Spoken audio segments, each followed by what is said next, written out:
اب خبر یہ ہے جناب کہ پیٹرولیم ڈویژن کی جانب سے ایک نوٹیفیکیشن جاری کیا گیا ہے جس میں ڈیزل کی جو قیمتیں کم کی گئی ہیں وہ کی گئی ہیں جی 32.63 روپے، یعنی تقریباً 32.5 روپے کم کر دیے گئے ہیں ڈیزل کی قیمتوں میں. تو یہ ایک اچھی بات ہے، خوشائن بات ہے. اب جو نئی قیمت ہے ڈیزل کی کمی کے بعد وہ ہو گئی ہے جو 363.06 روپے، لیکن پیٹرول کی قیمت میں 2.97 روپے جو ہے فی لیٹر اضافہ کر دیا گیا ہے. مطلب 3 روپے پیٹرول جو ہے وہ مزید مہنگا کر دیا گیا ہے. پیٹرولیم مصنوعات کی قیمتوں میں رد و بدل جو ہے وہ ایک دن کے لیے کیا گیا ہے. باقی کی امید جو ہے وہ کسی طرح رہنا، میرے تو نہ رہنا ہے. کل تک شاید میں یہ ولاگ جب یہ اپلوڈ ہو تو کہانی کدھر پہنچ جائے. چلتے ہیں جی اگلی خبر پہ. اب رخ کرتے ہیں وفاق والی سائیڈ پہ، ان کے شہر یعنی شہر اقتدار یعنی کہ اسلام آباد کا. مجھے سمجھ نہیں آتا کہ اسلام آباد نہ ہو گیا کوئی گناہوں کا گڑھ ہو گیا. ہر بڑا کرائم اگر میں ریسنٹ مہینوں میں آپ کو بتا رہی ہوں نا تو اس کا تعلق اسلام آباد سے نکل رہا ہے. اور حیرت کی بات یہ ہے کہ آپ دیکھیں کہ وہ ہمارا دارالحکومت ہے، یا آپ یہ دیکھیں کہ وہاں پہ ہماری انٹیلیجنس کے لوگ کتنے سٹرونگ ہیں، اس کے باوجود اسلام آباد سے ایسے ایسے واقعات رپورٹ ہو رہے ہیں جس کی کوئی انتہا نہیں. آپ کو یاد ہوگا سے کچھ عرصہ پہلے چائنیز کا بھی ایک سکینڈل پکڑا گیا تھا اور نیم اریاں حالت میں وہ لوگ گرفتار بھی ہوئے تھے وہاں سے جب وہ ایک کال سینٹر چلا رہے تھے. اور ابھی 2 دن پہلے میں نے آپ کو رپورٹ کیا تھا کہ جناب ایک بہت بڑے کال سینٹر کو جو ہے وہ بند کیا گیا تھا. اور اس کے علاوہ میں نے آپ کو ایک اور خبر بھی دی تھی نا کہ بڑے بڑے سیاستدانوں کو جو لوگ بلیک میل کرتے تھے اور ان کے فحش قسم کے ویڈیوز بنا کر ریکارڈ کرتے تھے، وہ خبر بھی میں نے آپ کو دی تھی. اور اب فائنلی ایک اور خبر آ گئی ہے جی اسلام آباد سے. خبر یہ ہے کہ غیر اخلاقی مواد تیار کرنے والا ایک اور کال سینٹر پکڑا گیا ہے. اس میں 275 غیر ملکی جو ہیں وہ گرفتار ہوئے ہیں. اس سے پہلے بھی میں نے آپ کو بتایا تھا، لیکن اب یہ مزید اور ہوئے ہیں. ایف آئی اے اور این سی سی آئی اے نے ایک اور مشترکہ چھاپا مارا ہے جس میں یہ غیر ملکی 275 لوگ جو ہیں پکڑے گئے ہیں. اس سے پہلے بھی میں نے آپ کو بتایا تھا کہ گورنمنٹ جو ہے وہ ان لوگوں کو جو پہلے پکڑے گئے تھے ان کو ڈپورٹ کرنے کی تیاری کر رہی تھی. اور اب سوچیں کہ 350 لوگ اور پکڑے گئے ہیں. اور حیرت کی بات یہ کہ پہلے جو پکڑے گئے تھے وہ گلبرگ گرینز سے پکڑے گئے تھے، اور ابھی یہ جو پکڑے گئے ہیں اس کا آپ یہ اندازہ کریں کہ پاکستان کس طرح سے ان لوگوں کی جو کرائم بیسڈ لوگ ہیں، جو کرمنل مائنڈڈ لوگ ہیں، آپ سوچیں کہ وہ کس طرح سے پاکستان ان کے لیے ایک اماجگاہ بن گئی ہے، ان کے لیے ایک جنت بن گئی ہے. وہ یہاں پہ آ کے یہ کام کر رہے ہیں. حیرت کی بات یہ ہے کہ وہ چاہتے تو پاکستان کے دوسرے چھوٹے رورل ایریاز میں بھی رہ سکتے تھے، وہ رہ بھی اسلام آباد کے اندر رہے ہیں. ایف آئی اے کے مطابق تمام ملزمان کو اسلام آباد کے سیکٹر I-10-3 وہاں سے گرفتار کیا گیا ہے. اور اس میں سب سے زیادہ جو لوگ گرفتار ہوئے ہیں وہ چائنیز ہیں. باقی جو دوسرے ممالک سے تعلق رکھنے والے لوگ ہیں وہ بھی پکڑے گئے ہیں. اور یہ لوگ کیا کرتے تھے جناب؟ غیر اخلاقی مواد کی تیاری میں ملوث تھے. غیر اخلاقی مواد کی تیاری کے لیے غیر ملکی خواتین اور مردوں کو بھرتی کرتے تھے. یہ غیر ملکی خواتین پتہ کیا کرتی تھیں؟ یہ بڑے بڑے سیاستدانوں کو، نامور لوگوں کو کالز کرتی تھیں. اس کے بعد یہ ان کو ویڈیو کالز کرتی تھیں، ویڈیو کال پہ نامناسب حرکتیں کرتی تھیں. اس دوران ان کی ریکارڈنگ کر لی جاتی تھی اور بعد میں ان سیاستدانوں کو یہ کہہ کر بلیک میل کیا جاتا تھا کہ ہم آپ کے ویڈیوز کو لیک کر دیں گے. یا ان لوگوں کو جن کی ساری ریپیوٹ یہ ہوتی ہے، اوبویسلی ریپیوٹ تو ہر انسان کی ہوتی ہے، ہر ایک کو اپنی عزت پیاری ہے. ویسے جس کو اپنی عزت پیاری ہے وہ ایسی حرکتیں کرے گا ہی کیوں. بہرحال ایف آئی اے نے الگ سے ایک فورن ایکٹ کے تحت جو ہے وہ ان سب کے خلاف مقدمہ درج کر لیا ہے، اور ان کی جانب سے پیکا ایکٹ کے تحت بھی مقدمہ جو ہے وہ درج کر لیا گیا ہے. اب آگے فردر اس میں جو ڈیولپمنٹ ہوگی میں اس کے بارے میں آپ کو بتاؤں گی، لیکن ابھی بھی ایک اور چونکا دینے والی خبر ہے، ذرا وہ ملاحظہ فرمائیں. اب ذرا ملاحظہ فرمائیں جی، یہ ایک اور بڑی افسوسناک خبر ہے. گردہ اسمگلنگ کا سکینڈل، اس میں اہم پیش رفت یہ آئی ہے کہ قائد اعظم اسپتال کے CEO کو فائنلی گرفتار کر لیا گیا ہے. کیا اس کی تفصیلات ہیں؟ ذرا سنیں کہ گردہ اسمگلنگ سکینڈل میں قائد اعظم اسپتال کے چیف ایگزیکٹو جن کا نام ہے جی شوکت بنگش، ان کو گرفتار کیا گیا ہے. اور 2 ڈاکٹرز آلریڈی ان سے پہلے گرفتار ہو چکے ہیں جنہوں نے تفتیش میں بہت ساری چیزیں بتائی ہیں. اب یہ جو گردہ اسمگلنگ سکینڈل ہے، اس میں یہ اہم پیش رفت سامنے آئی ہے کہ اس کے اندر ان کے باقاعدہ طور پہ ایف آئی اے نے اینٹی کرپشن ونگ جو ہے اسلام آباد کا، انہوں نے اور حیرت کی بات یہ دیکھیں، یہ بھی واقعہ میرے خیال سے اسلام آباد کا ہی ہے، اور یہاں پہ انہوں نے قائد اعظم اسپتال کے چیف ایگزیکٹو کو ہی پکڑ لیا ہے. ایف آئی اے نے بتایا کہ شوکت بنگش کو اسپتال میں مبینہ طور پہ غیر قانونی طور پہ گردے نکالنے اور انسانی اعضاء کی اسمگلنگ کے الزام میں گرفتار کیا گیا ہے، اور اب ان کو عدالت میں پیش کیا جائے گا. لیکن عدالت میں پیش ہو کے کیا ان کو سزا ملے گی؟ کیا آپ کو لگتا ہے؟ یا عدالت کوئی انصاف کر پائے گی؟ واللہ عالم. لیکن افسوسناک بات ہے کہ پاکستان کے ہاسپٹلز میں کیا کیا ہو رہا ہے، کیا کیا ہو رہا ہے. اس سے پہلے آپ کو یاد ہے میں نے آپ کو ایک اور واقعہ بتایا تھا جس میں خواتین جو ڈلیوری کرواتی ہیں ان کے اندر سے وہ جو پلیسنٹاز نکلتے ہیں، وہ پلیسنٹاز جو ہوتے ہیں ان کو آپ نے صحیح طریقے سے ڈسکارڈ کرنا ہوتا ہے. اور آپ کو یاد ہے کہ وہ چائنیز اور کتنے لوگ پکڑے گئے تھے جو ان پلیسنٹاز کو باہر کے ملکوں میں اسمگل کر رہے تھے، اور اس سے یہ جو آپ کو ایگزوزومز اور یہ لگتے ہیں نا باڈی میں، اسکن میں، آپ کو بیوٹی کے لیے، بیوٹی انہینسرز کے لیے ہم جو اس طرح کی چیزیں لگواتے ہیں، تو اللہ معاف کرے، آپ اندازہ کریں کہ چل کیا کیا رہا ہے. اب چلتے ہیں جی اگلی خبر پہ. اب بات کر لیتے ہیں جی ان لوگوں کے بارے میں جو سرکاری ملازمین ہیں اور وہ دوسری شادی کرنے والے ہیں اور اپنے والدین کو بھی نظر انداز کرتے ہیں. ان کے حوالے سے ایک بڑی خبر اور ایک بری خبر آ گئی ہے. وہ کیا ہے وہ ذرا تفصیلات سنیے گا. اب جناب علی خبر یہ ہے کہ والدین کو جو لوگ نظر انداز کرتے ہیں اور پہلی بیوی کی موجودگی میں دوسری شادی بھی کرتے ہیں، ایسے لوگ اگر سرکاری ملازم ہیں تو ان کی شامت آ گئی ہے، کیونکہ ان کے خلاف بڑا فیصلہ کر لیا گیا ہے. پہلی بیوی اگر زندہ ہے لیکن اس کی زندگی میں اس کو طلاق دیے بغیر اگر کوئی شخص دوسری شادی کرتا ہے اور اگر وہ سرکاری ملازم ہوتا ہے تو پھر اس کو ہوشیار ہو جانا چاہیے. یہ قدم ان کے لیے بہت بڑا نقصان ثابت ہو سکتا ہے. ایک سے زائد شادیاں روکنے کے لیے حکومتی سطح کے اوپر بڑا فیصلہ آ گیا ہے. یہ فیصلہ لیکن انفارچونیٹلی پاکستان میں نہیں بلکہ بھارت میں آیا ہے. لیکن اس میں یہ کہا گیا ہے کہ پہلی بیوی کو قانونی طور پہ طلاق دیے بغیر اگر کوئی شخص دوسری شادی کرتا ہے تو پھر اس کی جو تنخواہ ہے اس کو کاٹ لیا جائے گا.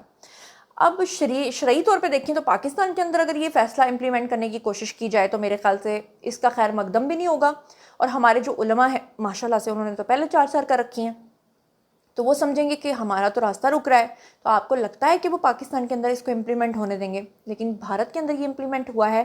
وہ ایک الگ بات ہے کہ وہاں کی جو مسلم جنتا ہے وہ اس چیز کو اپوز کرے گی، کیونکہ وہ کہیں گے کہ یہ فیصلہ جو ہے شرعی طور پہ ٹھیک نہیں ہے.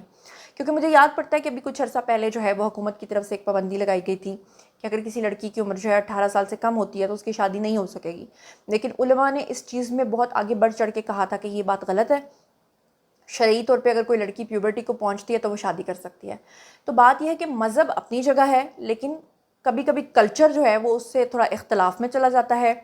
آپ اسے کس نظر سے دیکھتے ہیں؟ آپ کو آج کے دور میں کیا لگتا ہے کہ 18 سال سے پہلے شادی ہو جانی چاہیے یا نہیں ہونی چاہیے؟ اور آج کے زمانے میں جس طرح کا اکنامک پریشر ہے لوگوں کے اوپر، آپ کو لگتا ہے کہ لوگوں کو شادیاں کرنی چاہیے اور ایک سے زائد کرنی چاہیے؟ شادی کی اجازت میرے خیال سے اس لیے دی گئی تھی کہ بالکل پابندی لگ جاتی تو کوئی انسان دوسری شادی کر ہی نہ سکتا. وہ انسان جس کا جنون کیس ہوتا یا جس کو جنون شادی کرنے کی ضرورت پڑتی. لیکن شاید اس چیز کی پلی لے کر کچھ لوگوں نے اس کو اپنی ہابی بنا لیا ہے، اور اب وہ پچھلی بیوی کے ساتھ انصاف کیے بنا اگلی شادیاں کر کر کے بچے پیدا کرتے جاتے ہیں. تو اس کے بارے میں آپ کا کیا خیال ہے؟ یہ آپ لوگوں نے مجھے بتانا ہے. اب چلتے ہیں جی اگلی خبر پہ. اگلی خبر بہت مزیدار ہے. آپ کو پتہ ہی ہے کہ آج کل وہ بھارتی انڈسٹری جو اپنی اچھی فلموں کی وجہ سے پہچانی جاتی تھی، اب وہ خراب فلمیں بنا بنا کے اور فلاپ بزنس کر کر کے تھک چکے ہیں. آج آ کے ان کے پاس کامیابی کا صرف ایک ہی فارمولہ ہے، اور وہ ہے پاکستانی بیسڈ یا کسی مسلمانی بیسڈ ٹاپک کے اوپر وہ فلم بنائیں اور پھر پاکستان کے خلاف بنائیں. اب دیکھیں کتنے سال تک ریٹائر ہونے کے بعد سنی دیول نے لگاتار اپنی 3-4 فلمیں بنائی ہیں، اور تینوں چاروں فلموں کے اندر یہ بٹوارہ لے لیں، غدر 2 لے لیں، کوئی بھی فلم لے لیں، وہ پاکستان کے ٹاپک پہ ہے. اس کے علاوہ عمران ہاشمی کی جو فلم آئی ہے آوارہ پن 2 یا سم تھنگ کر کے اس طرح کا کوئی نام ہے، اس میں بھی وہ لڑکی جو ہے وہ مسلمان ہے. اس کے علاوہ آپ دیکھیں کہ ابھی میں واپس آؤں گا جو فلم ان کی آئی ہے بڑی زبردست قسم کی، جس میں نصیر الدین شاہ نے مرکزی کردار ادا کیا ہے، اس فلم کے اندر بھی جو ٹاپک ہے وہ انڈیا اور پاکستان کا ہے.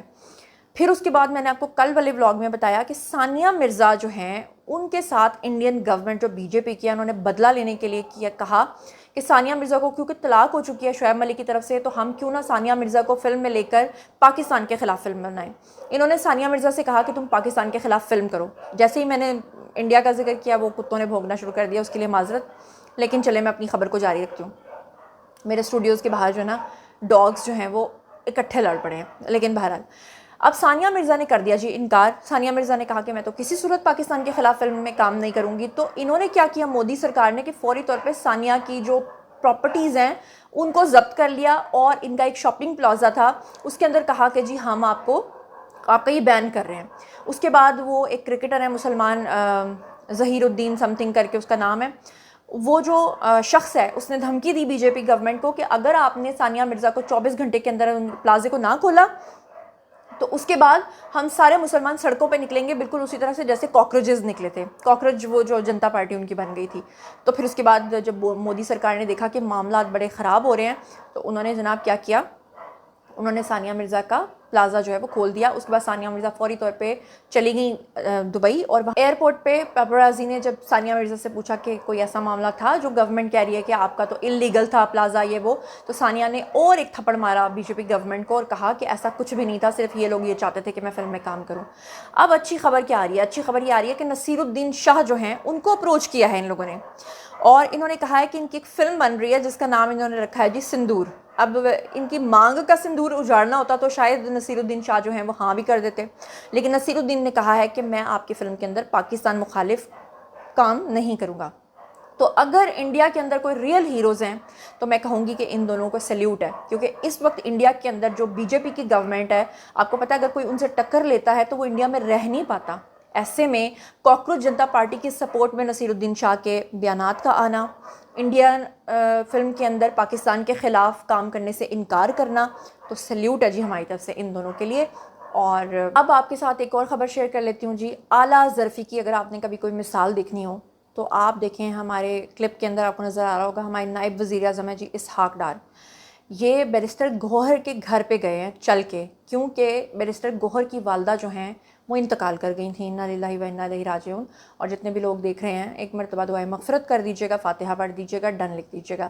لیکن اب آپ یہ دیکھیں کہ وہ لوگ پی ٹی آئی کے جنہوں نے مذاق اڑایا تھا کلثوم نواز کا, ان کے کینسر کا, ان کی موت کا, یہاں تک کہ ان کی باڈی جب پاکستان آئی تھی تو یہاں تک کہہ دیا گیا تھا کہ ان کی باڈی پارسل کروائی جا رہی ہے.